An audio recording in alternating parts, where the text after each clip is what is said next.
I'm gonna talk to Fredo.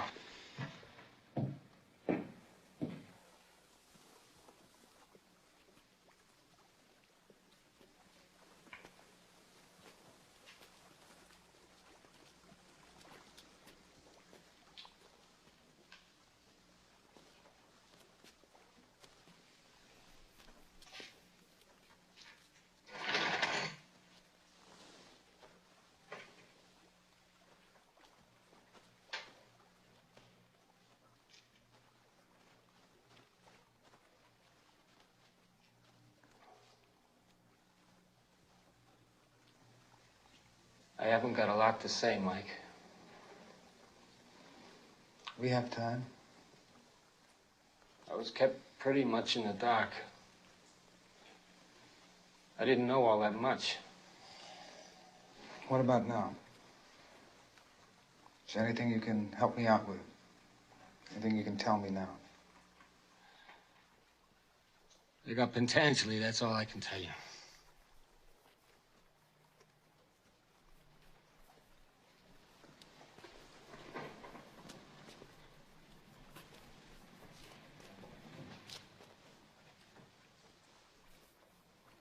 I didn't know it was going to be a hit, Mike.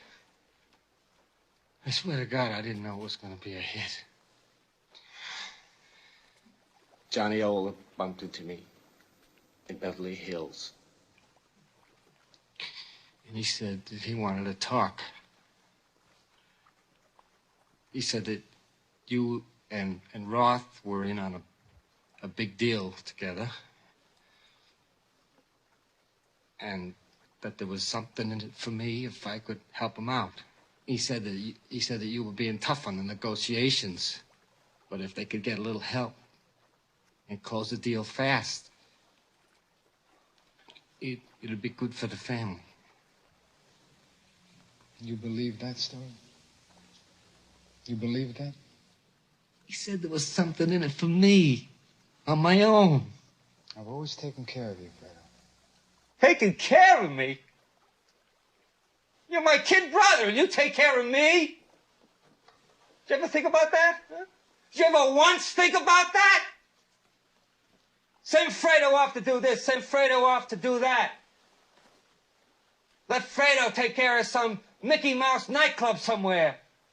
Send Fredo to pick somebody up at the airport. I'm your older brother, Mike, and I was stepped over. That's the way Pop wanted it. It ain't the way I wanted it. I can handle things. I'm smart. Not like everybody says. Like dumb. I'm smart, and I want respect.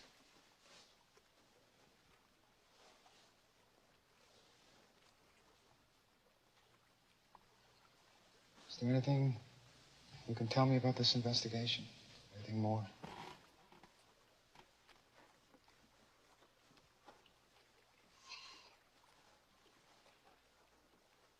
The Senate lawyer, Questat. He belongs to Roth.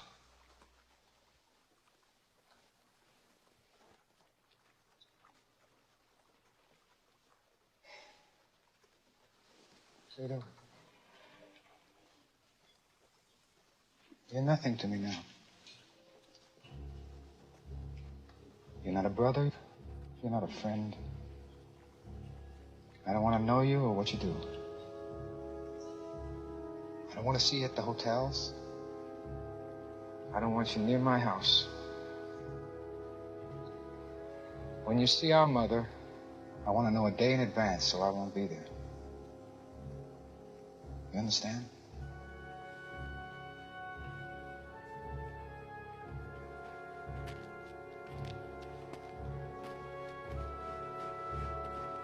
Mikey.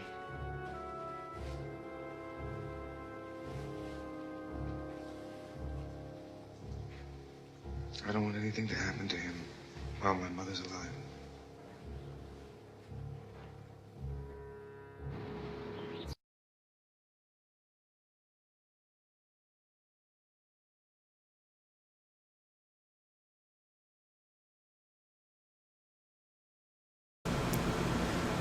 Good afternoon. It's Anointed John from Faith by Hearing Christian Outreach, where we preach and teach the truth of Jesus Christ and nothing but the truth of Jesus Christ. So help us God. This ministry is for your ears only.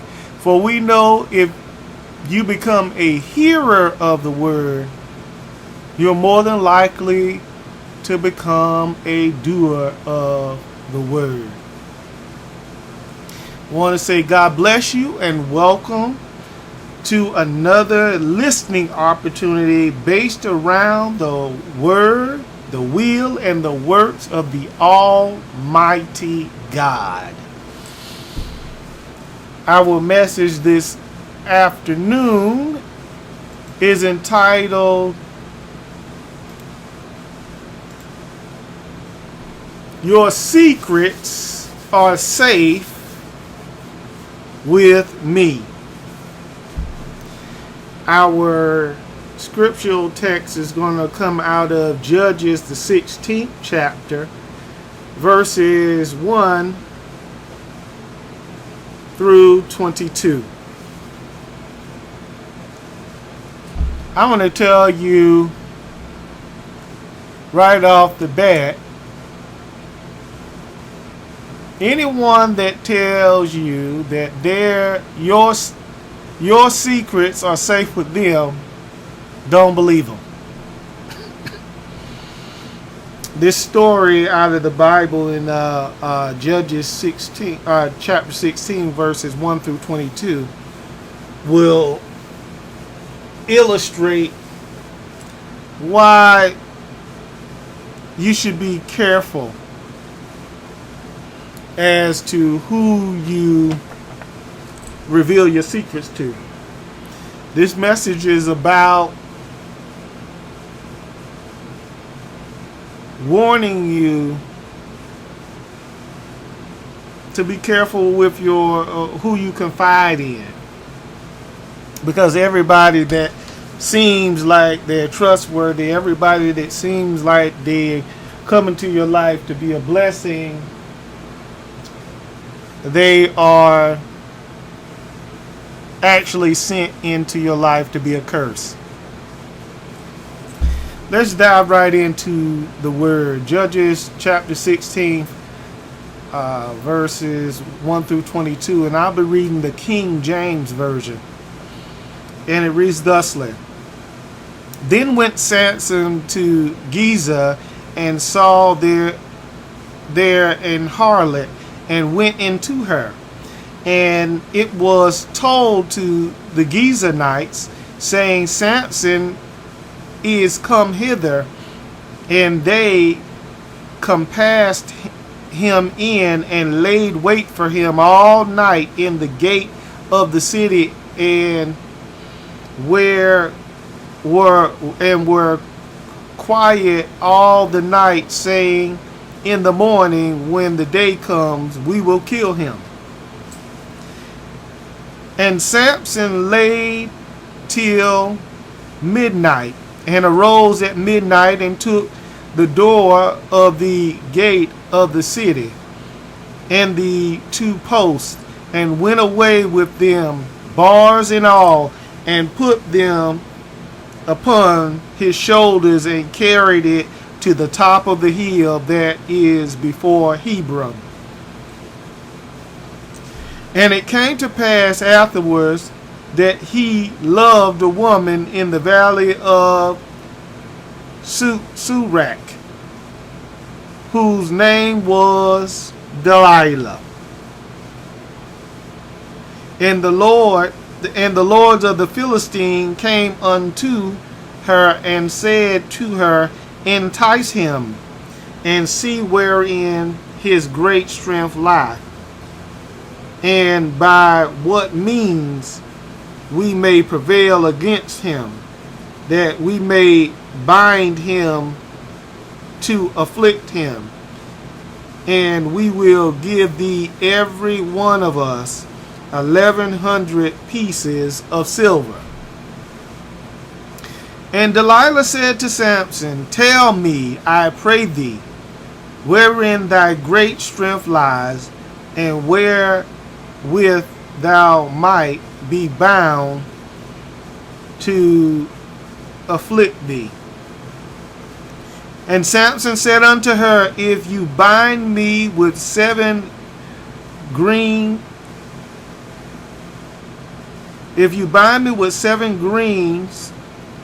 with wifts that were never dry,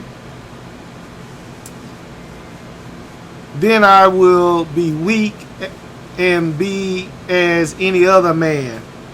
Then the Lord of the Philistines brought up to her 7 green wreaths, which had never been dried, and she bound him with them. Then there was men laying in wait, abiding with her in the chamber, and she said unto him, the Philistines are upon thee, Samson. And he broke the withs as a thread of tow is broken when it is touched with the fire. So his strength was not known. And Delilah said unto Samson, behold, thou hast mocked me and told me lies. Now tell me, I pray thee, wherewith thy might be bound. And he said unto her, if I am bound with fast, with new rope that never were occupied, then I will be weak and be as any other man. Delilah therefore took new rope and bound him therewith, and said unto him, the Philistines are upon thee, Samson. And there were liars in wait, abiding in the chamber, and he broke them from off his arms like a thread. And Delilah said unto Samson, hitherto thou hast mocked me and told me lies. Tell me wherewith thou might be bound. And he said unto her, if thou weavest the 7 locks of my head with the web.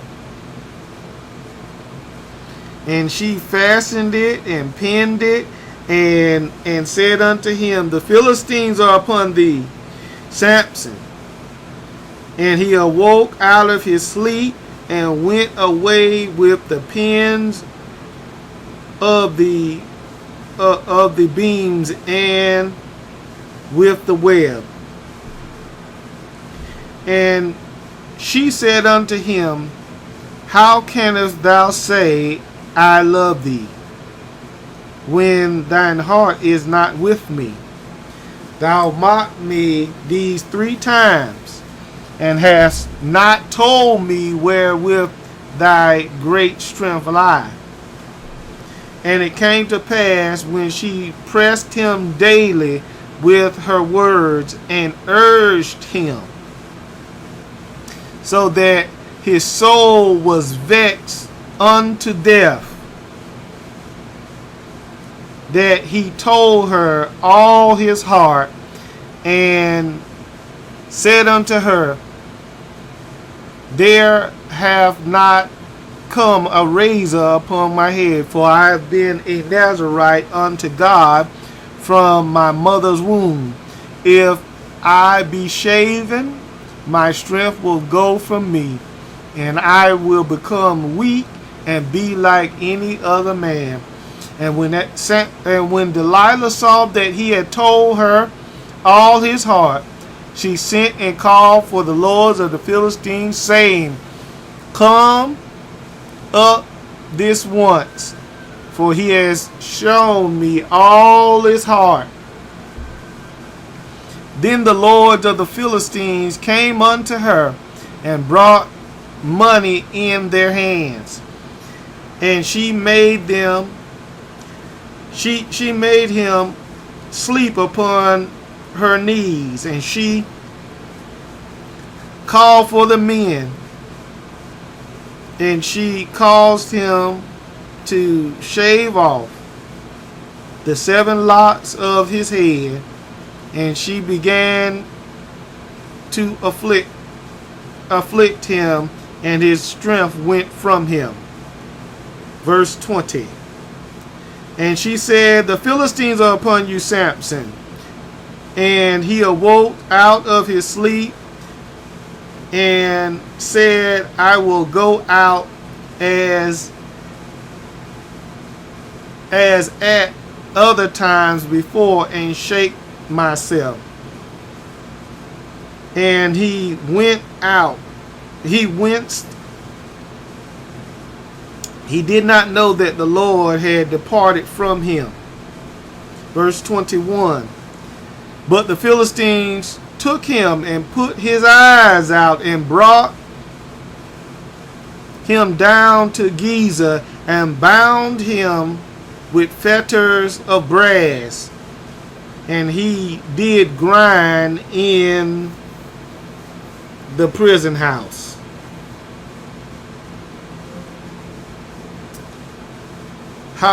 Verse 22, howbeit the hair of his head began to grow back again after it was shaven.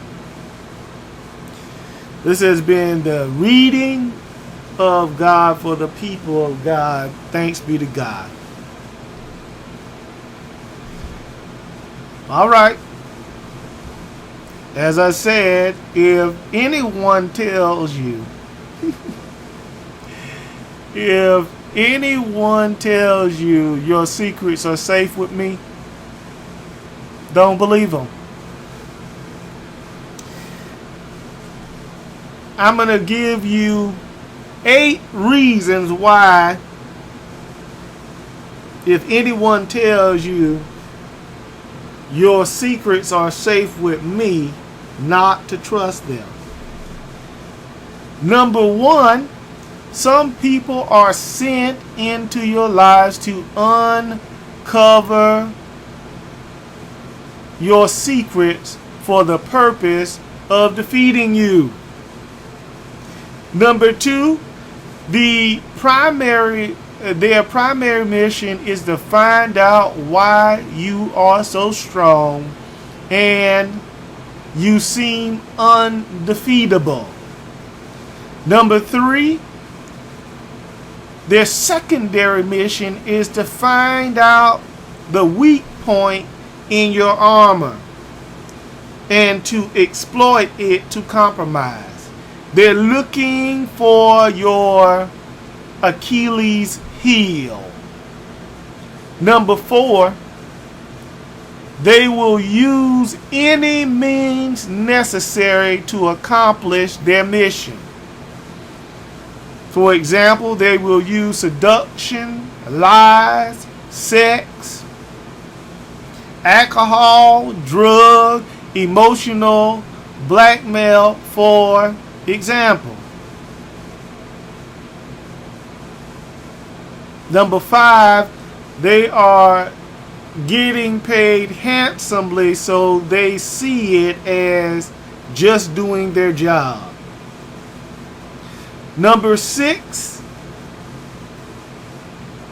they will wear you down over time. The idiom wearing a person down means to cause someone to become exhausted or tired by relentless pressure. Remember the unjust judge that gave the woman justice because she kept coming to him, and he said to himself, if I don't give this woman justice, he said, I don't fear God, but if I don't give this woman justice, she is going to wear me out from coming to plead for justice. So he gave her justice for the sake of having peace. Number 7, someone or something sent them into your life to gather this intel on you. What I mean by someone, well, a person or a group of people could have sent them, but and that's on the natural side of things. But we have to also understand the spiritual aspect in this assault, in uncovering your secrets.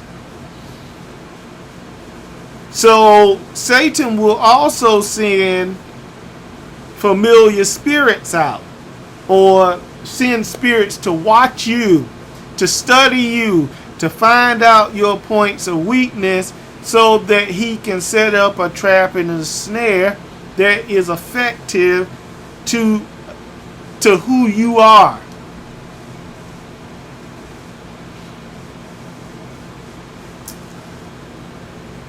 And finally, the person or persons who sent them into your life to gather this intel hates you enough to kill you, but they will settle on publicly humiliating and permanently taking you out of play. We saw all of these things in these 22 verses. As soon as the Philistines discovered that there was a woman in Samson's life that he really cared about, the first thing they did was, they approached her. They approached her and offered her a deal. A deal that one might say she couldn't refuse. And it goes to show you that though Samson loved Delilah, Delilah never loved Samson. And as you see, Delilah went about her mission right away. She kept asking him. Oh, he thought it was a joke and that it was funny at first or whatever. So he just told her a few lies or whatever. But she was trying these lies, which should have been a huge indication to Samson that, hey, this person is not a trustworthy person to actually tell your secret, because this person is trying to test and see, in fact, if this is what makes you weak. People, when a person seeks to find out what makes you weak, they don't mean you're no good. I'm going to conclude this message with a 8-question evaluation to use while you're deciding if you want to confide in a person, and to what extent in which you want to confide in them. And of course, this list isn't exhaustive, but it is a great start to kind of air out whether or not you should trust this person with your most intimate secrets, thoughts, feelings, ideas. The first of those questions is, who sent them? You'll need to evaluate from a natural and a spiritual perspective, who is behind why they've entered into your life? Did God send them, or did Satan send them? Did someone who cares about you send them, or did someone that hates you send them? Number 2, what are their true motives? You can find out people's true motives by praying. Pray about new people that enter your life. Pray that God reveal their true motives. Why are they here? Why did they enter your life at this time, in this place, in this season of your life? You cannot afford to just allow just random people to just have access to who you are, because it's a great way to get hurt or even killed. So you need to know whether or not this person means you any good. And most people are not going to reveal their true motives right up front, because they want you to like them, and they're especially going to disguise their true motives if their motives are less than they're not above board. So number 3, how did you meet? You have to evaluate, how did you meet?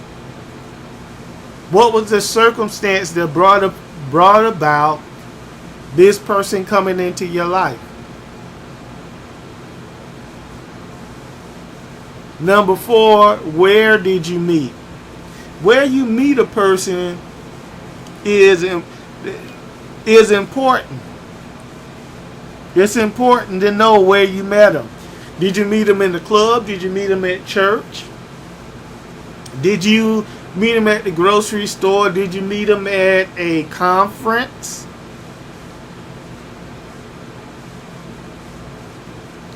Or did you just meet them randomly? Which you can meet people randomly or whatever, but you have to be very careful and cautious when that does happen. Remembering where you met the person and how you met the person. They're both questions that complement one another, and that will give you a fuller picture. A fuller picture of whether or not you should confide in this person or not, and what are the commonalities that you have. Number 5, the 5th question is there anyone else I know who knows them? You want to ask yourself this question so that you will have someone that you can get a character reference from. Or you can at least ask them a few questions, what they think about them. If they've known if they've known the person longer than you know the person, then they have a greater and richer and fuller and more informative opinion of them and their character.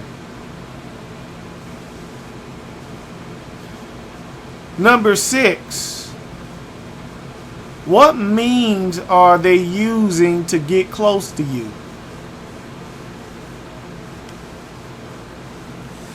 some people try to come into your life and you know, they come, what means that they're using to get close to you? I mean,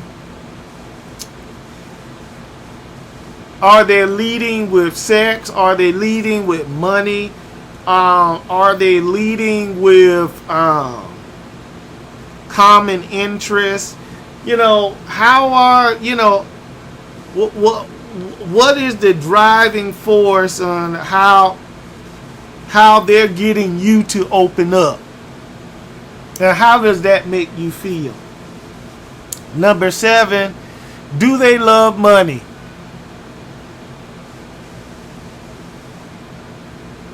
Why should you ask yourself, do they love money? Because if they love money and you got it, then you can't really know whether or not they're interested in you or they're interested in the money you got. And if you don't have money, then you need to know that this person, if you are able to, if they stick around, they're going to pressure you. If you don't have money, they're going to pressure you to get it. You know? And or these people are easily compromised, because when a person loves money, they will do anything for it. And so selling you out for some money, it ain't even got to be no large amount of money. When a person loves money, they're already compromised. You know, they already compromised. You can't trust them with anything, because they can be bribed. And the final question on this this small evaluation when deciding whether or not you want to confide in a person and to what degree is, how are they handling other people's secrets? You can find out how a person will handle your secrets by how they're handling other people's secrets. And what I mean by that is, in your regular conversation with this person, are they telling you stuff about other individuals that you may or may not know?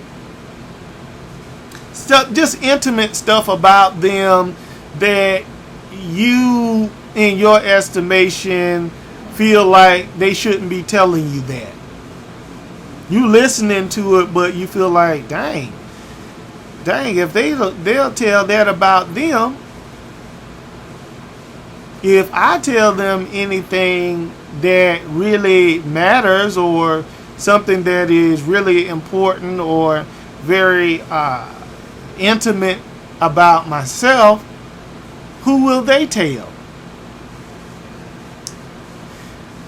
And I'll conclude by saying what I initially said. When someone tells you your secrets are safe with me, don't believe them. Evaluate it. This has been the message of God for the people of God.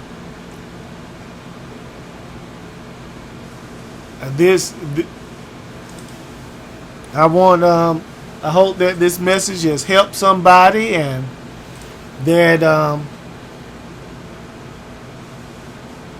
it'll help you to evaluate, be more cautious and careful about who you confide in, because the consequences of being careless in who you confide in can cost you a whole lot, and can ultimately cost you your life. I want to say bless you. God, may God bless you and keep you until we meet again.